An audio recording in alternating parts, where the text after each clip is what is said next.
नमस्कार दोस्तों, मेरा नाम अभिषेक और मैं आपका अपने चैनल देसी स्टडी के माध्यम से आप सभी का स्वागत करता हूं। दोस्तों, आज मैं लेकर आया हूं आपका वैदिक काल के अंतर्गत उत्तर वैदिक काल, जो इस काल का अंतिम वीडियो होगा। इसके पहले 2 वीडियो अपलोड हो चुके हैं, जैसे कि पूर्व वैदिक काल और उसके बाद वैदिक काल का जो मुख्य बिंदु थे उससे संबंधित वीडियो। तो उम्मीद है कि आप लोगों ने वो वीडियो देख लिए होंगे। अगर नहीं देखे तो प्लेलिस्ट में जाकर देखें, ताकि उससे आपकी आधारभूत समझ पैदा हो सके और उसके बाद ये वीडियो देखें तो इससे आपके महत्वपूर्ण बिंदु कवर होंगे। दोस्तों, इस वीडियो के अंतर्गत हम लोग पूर्व वैदिक काल से आते आते जब उत्तर वैदिक काल आगे आया, तो पूर्व वैदिक काल और उत्तर वैदिक काल में जीवन में क्या परिवर्तन हुए, लोगों के रहन सहन में क्या परिवर्तन आया, आज उन सभी महत्वपूर्ण बिंदुओं को इस वीडियो के माध्यम से हम लोग कवर करेंगे। तो आइए शुरू करते हैं। दोस्तों, इस काल में सबसे मुख्य परिवर्तन आया जो लोहे की खोज के रूप में था। इस काल में जब मनुष्य ने लोहे की खोज कर ली तो उसकी चीज़ों में काफ़ी मजबूती आने लगी। जैसे कि हम लोग पूर्व वैदिक काल में पढ़ते हैं कि वहाँ पर तांबे, टिन और कांसे की भी खोज हो चुकी थी, लेकिन लोहे की मजबूती उनकी अपेक्षा काफ़ी ज़्यादा होती थी। तो इस लोहे की खोज ने इस समय आर्थिक प्रगति ला दी, जो कि मनुष्य के सभी जीवन, जैसे कि सामाजिक, आर्थिक, धार्मिक और राजनीतिक सभी जीवन में उसने प्रभाव डाला। तो आइए हम लोग समझते हैं कि इस लोहे की खोज ने उस समय क्या क्या परिवर्तन किए। दोस्तों, हम लोगों ने पढ़ रखा है कि यहाँ पर 1000 BC के आसपास लोहे की खोज हो जाती है, जिसने संपूर्ण व्यवस्था को प्रभावित किया। दोस्तों, जब हम लोगों ने पढ़ा था उत्तर वैदिक काल, पूर्व वैदिक काल, तो पूर्व वैदिक काल में जब हम लोगों ने पढ़ा था, इसका समय हम लोगों ने 1500 से लेकर 1000 BC पढ़ा था। लेकिन जब उत्तर वैदिक काल आएगा तो इसका समय हम लोग 1000 से 600 BC मानेंगे। और 1000 BC में जब लोहे की खोज हो गई तो वहीं से मनुष्य की आर्थिक व्यवस्था काफ़ी मजबूत होने लगी थी। इस व्यवस्था ने या इस खोज ने मनुष्य के आर्थिक जीवन, राजनीतिक जीवन, सामाजिक जीवन और धार्मिक जीवन, इन सभी जीवनों में उसने काफ़ी क्रांतिकारी परिवर्तन लाया। और आज एक एक कर उन सभी जीवनों को हम लोग इस वीडियो के माध्यम से पढ़ेंगे। तो सबसे पहले ये कवर करते हैं कि राजनीतिक जीवन किस प्रकार परिवर्तित हुआ। सबसे पहले हम लोगों ने पढ़ा यहाँ पर कि जन का आकार बड़ा हो गया। यहाँ पर जन का आकार, जैसे कि हम लोगों ने पूर्व वैदिक सभ्यता में पढ़ा था कि पूर्व वैदिक काल में मनुष्य कबीलाई जीवन जीता था। मतलब एक कबीला छोटे छोटे समूहों में बटा होता था और वह अलग अलग जगह पर निर्वासित करता था, और उसको हम लोग कबीला कहते थे। लेकिन इस उत्तर वैदिक काल में आते आते उसी कबीले का आकार थोड़ा सा बड़ा हो गया और उसको हम लोग क्या कहने लगे, जन कहने लगे। तो इस वैदिक काल में आते आते या उत्तर वैदिक काल में आते आते मनुष्य की जो रहन सहन की व्यवस्था थी वह काफ़ी बड़ी हो गई, और जब उसका आकार बड़ा हो गया तो उसे अब जन का आकार हो गया। उसी में से 2 जन थे, एक भरत जन और एक पुरु जन, दोनों ने मिलाकर कुरु जनपद का निर्माण किया। तो हम लोगों ने यहाँ पर यह देखा कि 2 जन मिलकर एक जन को जन्म दे रहे हैं, अर्थात जन का आकार काफ़ी बड़ा हो रहा है। उसको हम लोग जनपद के नाम से जानते हैं, और यही जब आगे सभ्यता और बड़ी होगी तो उसको हम लोग महाजनपद के नाम से जानेंगे। तो इस जनपद में आगे क्या परिवर्तन हुए, तो हम लोग जानते हैं कि यहाँ पर राजा का महत्व उस पूर्व वैदिक सभ्यता में काफ़ी कम था। राजा एक नाम मात्र की शक्ति होता था, लेकिन इस काल में जब आर्थिक प्रगति तीव्र हुई तो राजा की शक्ति में भी वृद्धि हुई और उसका वंशानुगत पद हो गया। तो यहाँ पर हम लोग देखते हैं कि राजा को जो महत्व था वह काफ़ी बढ़ जाता है और उसकी शक्ति में वृद्धि, और उसका जो पद है वह वंशानुगत हो जाता है। दोस्तों, जब यहाँ पर इस काल में जब वैदिक काल जब शुरुआत हुई, वैदिक काल के अंतर्गत उत्तर वैदिक काल की जब शुरुआत होती है और यहाँ पर लोहे की खोज होने से मनुष्य के हर जीवन काफ़ी तीव्र गति से चलने लगे, और वहाँ पर एक नई व्यवस्था ने जन्म लिया। जैसे कि हम लोग पूर्व वैदिक काल में पढ़ते हैं कि वहाँ पर कर की कोई व्यवस्था नहीं थी। एक वहाँ पर बलि नाम का कर चलता था जो कि स्वेच्छा से दिया जाता था, लेकिन यहाँ पर वह कर नियमित तौर पर कर दिया जाता है और उससे राजा को काफ़ी आर्थिक फ़ायदा होता है और जिससे उसकी शक्ति मजबूत होने लगती है। तो यहाँ पर राजा की शक्ति मजबूत होने के बाद उसके पद में भी काफ़ी वृद्धि हुई और उसकी शक्ति में भी काफ़ी वृद्धि होती है। और इसी कारण से राजा के जो अधिकार पूर्व वैदिक काल में हम लोगों ने उसके अधिकारों को सीमित पढ़ा था, यहाँ उसके अधिकार काफ़ी बढ़ जाते हैं। और राजा जिन समितियों या सभाओं के माध्यम से अपने निर्णय देता था, उन सभा और समितियों का यहाँ महत्व कम होने लगता है। अर्थात राजा यहाँ पर अपने निर्णय से या अपने जो अधिकारी उसने नियुक्त कर रखे थे, जिनको हम लोग वहाँ पर रत्निन कहते थे, उनकी संख्या भी यहाँ पर काफ़ी बढ़ जाती है। तो उनके आधार पर वह प्रश्न अपने निर्णय लेने लगता है और उन सभा समितियों का महत्व कम होने लगता है। तो यहाँ पर हम लोग पढ़ेंगे कि जब राजा की आर्थिक शक्ति मजबूत होने लगती है तो उसके अधिकार बढ़ जाते हैं और जो सभाएं उस समय बनाई गई थी वह कम होने लगी और उनका महत्व कम हो गया। पूर्व वैदिक काल में हम लोगों ने पढ़ा था कि उस समय जो रत्निनों की संख्या थी वह 7 थी, लेकिन इस काल में जब राजा के अधिकार बढ़ने लगे तो उसके अधिकारियों की संख्या भी बढ़ गई और उनकी संख्या बढ़कर यहाँ पर 17 हो गई, जो कि पूर्व वैदिक काल में 7 होती थी, जिसमें पुरोहित, क्षत्रिय, गुप्तचर आदि तरह के अधिकारी होते थे, जिनकी सहायता से राजा अपना प्रशासन चलाता था। आगे हम लोग देखते हैं यहाँ पर इस व्यवस्था में राजनीतिक जीवन के अंतर्गत कर व्यवस्था का भी विस्तार होने लगा। जैसे कि हम लोग पूर्व वैदिक काल में पढ़े थे कि उस समय कर व्यवस्था बहुत सीमित थी और जो कर दिया जाता था वह लोगों को स्वेच्छा द्वारा दिया जाता था, लेकिन यहाँ पर लोगों के ऊपर यहाँ पर अनिवार्य कर देने की व्यवस्था हुई और यहाँ पर नियमित कर दिया जाने लगा। तो हम लोग यहाँ पर देखते हैं कि जो कर वहाँ पर स्वेच्छा से दिया जाता था उसकी जगह अब नियमित कर की व्यवस्था कर दी गई। उसके बाद हम लोग यहाँ पर देखते हैं कि यहाँ पर जो सेवा और न्याय अभी पूर्णतः स्थायी नहीं थी।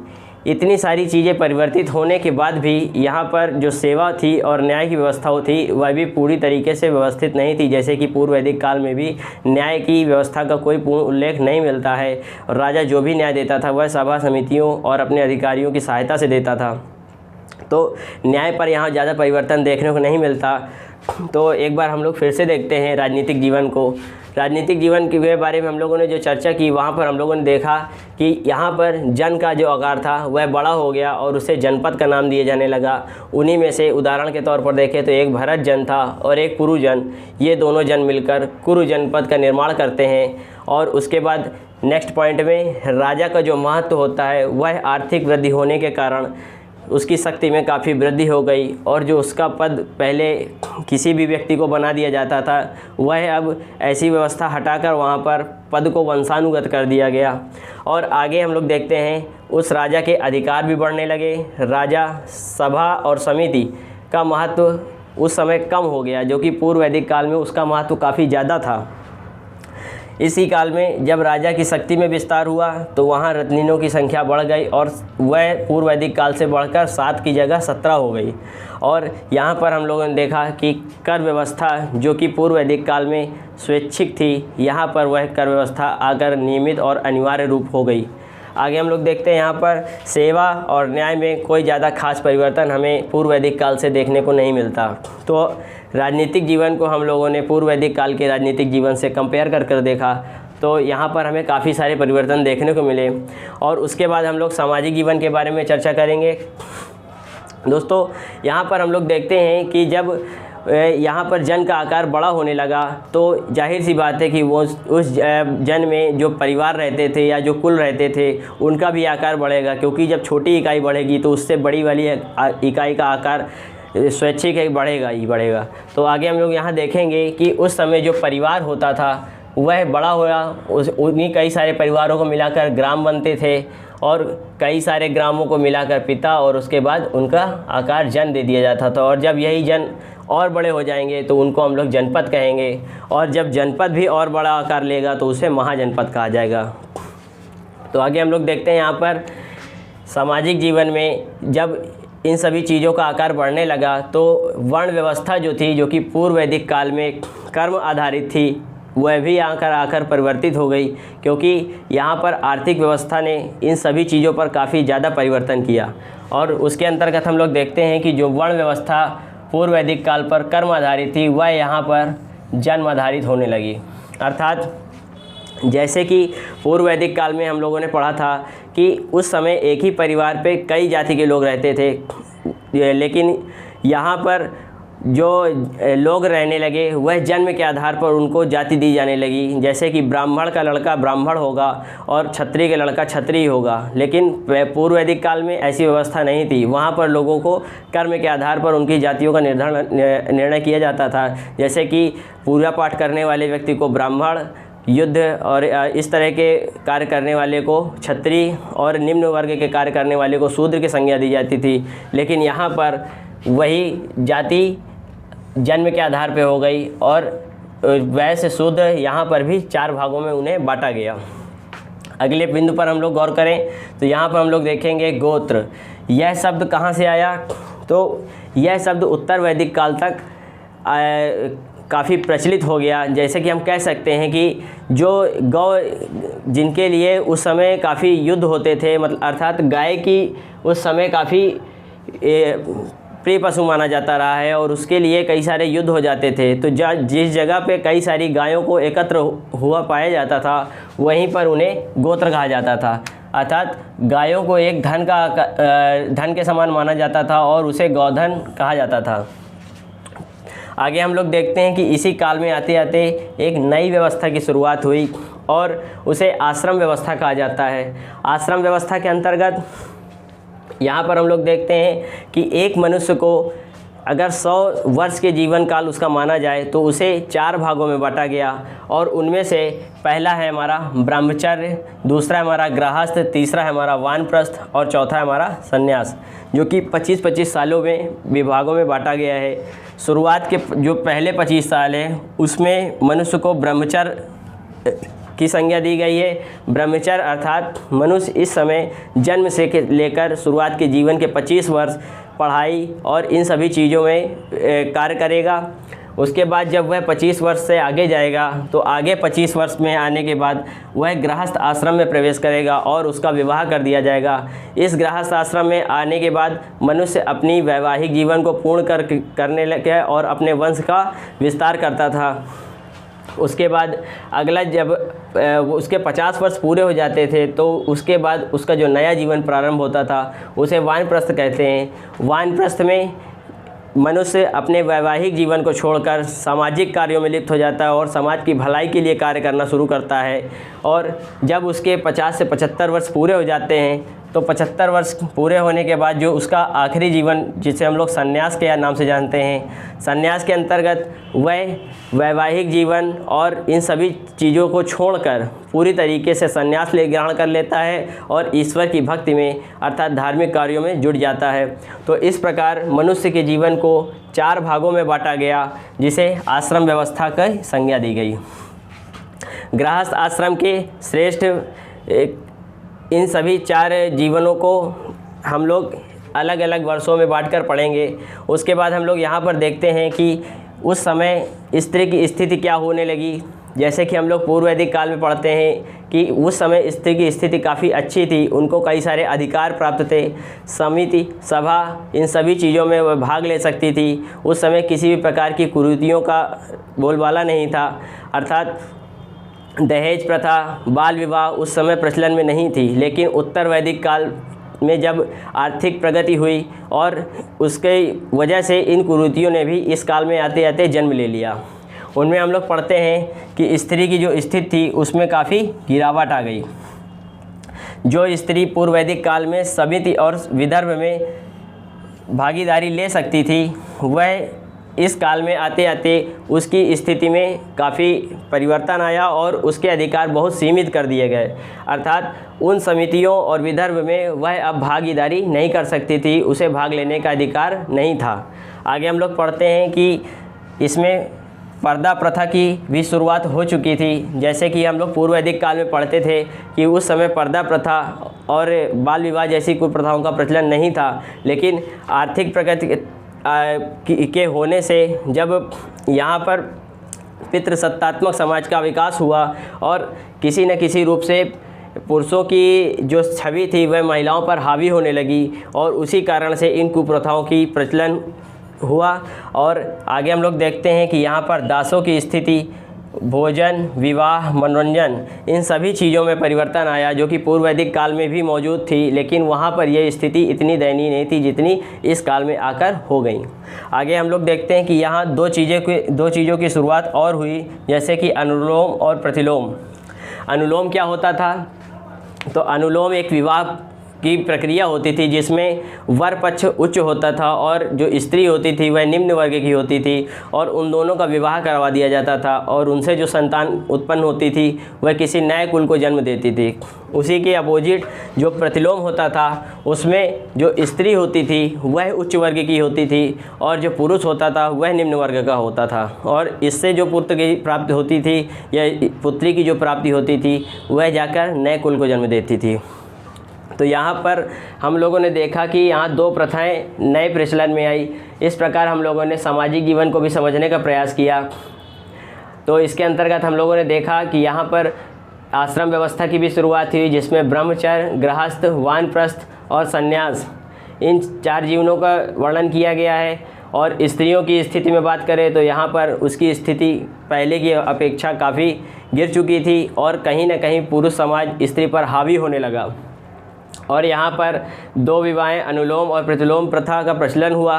पर्दा प्रथा और बाल विवाह जैसी कुप्रथाएं इस काल में शुरू हो गईं।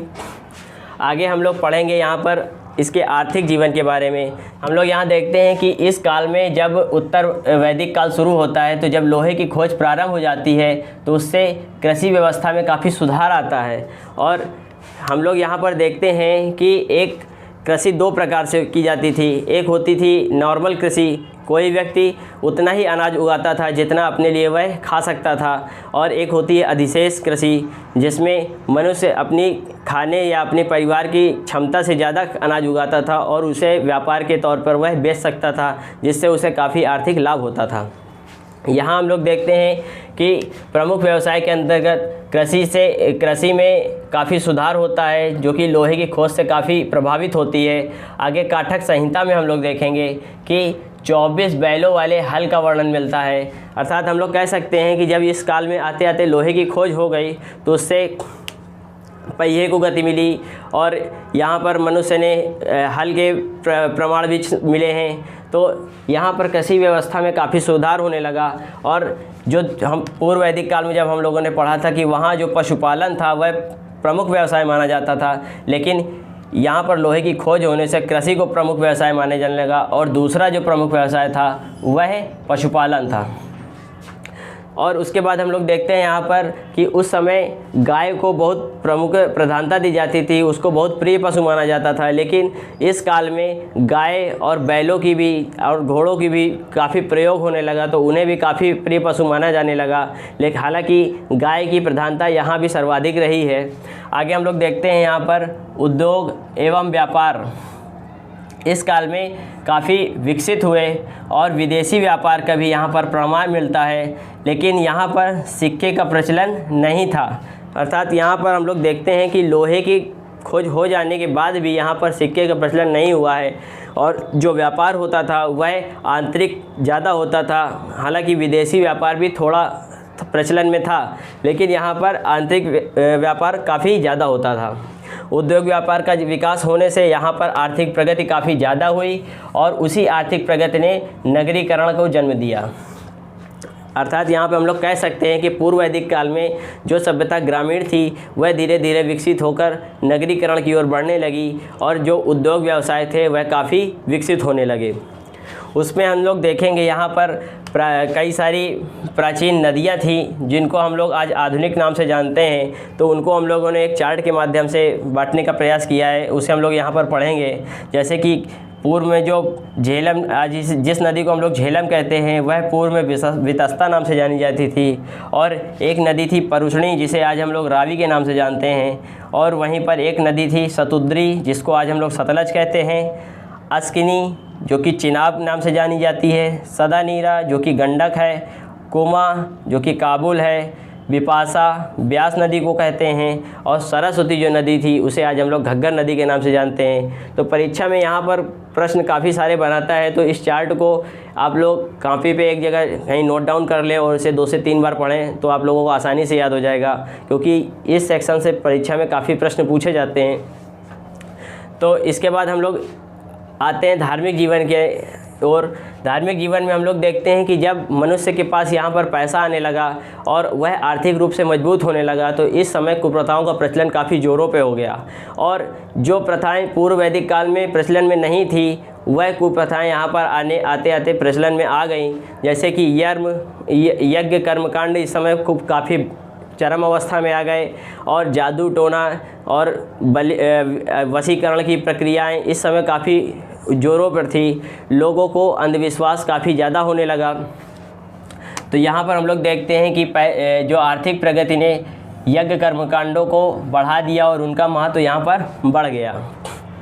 इस दौर को हम लोग ब्राह्मण और क्षत्रिय दौर के नाम से भी जानते हैं। ब्राह्मण क्षत्रिय दौर इसके क्यों कहते हैं? क्योंकि यहाँ पर 2 प्रमुख वंशों को ज़्यादा प्रधानता दी जाती थी। एक था ब्राह्मण वर्ग और दूसरा था क्षत्रिय वर्ग। ये दोनों वर्ग आपस में एक दूसरे को हिंसा की दृष्टि से देखते थे। ब्राह्मण वर्ग चाहता था कि इस समाज में मेरा वर्चस्व कायम रहे, और वहीं क्षत्रिय वर्ग चाहता था कि यहाँ पर मेरा वर्चस्व कायम रहे।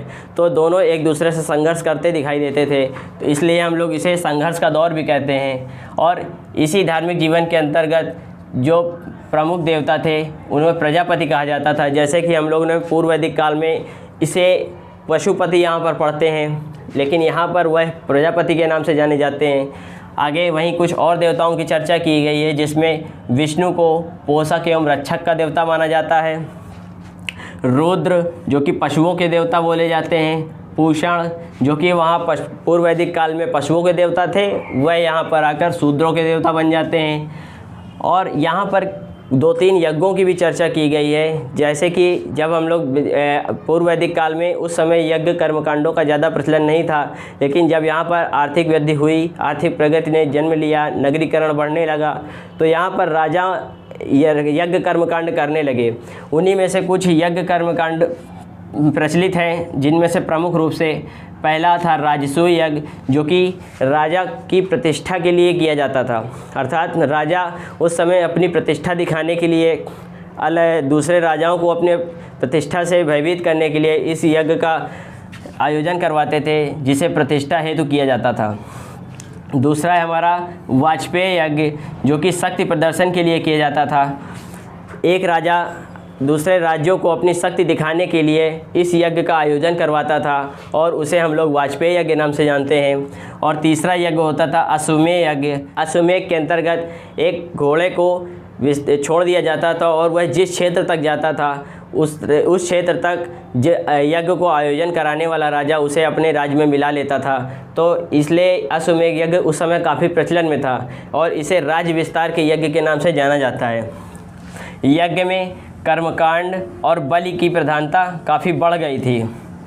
जैसे कि मैंने धार्मिक जीवन के अंतर्गत बताया आपको कि यहाँ पर अंधविश्वास की काफ़ी प्रधानता हो गई थी। अंधविश्वास काफ़ी जोरों पर था। लोग जादू टोनों और ऊटपटांग की कुरीतियों पर काफ़ी विश्वास करने लगे थे। जैसे कि यहाँ पर बलि की काफ़ी प्रधानता हो गई थी, और एक जगह हमें पढ़ने को मिलता है उपनिषदों में कि यहाँ एक जगह यज्ञ के दौरान 24,000 बैलों की बलि दी गई थी।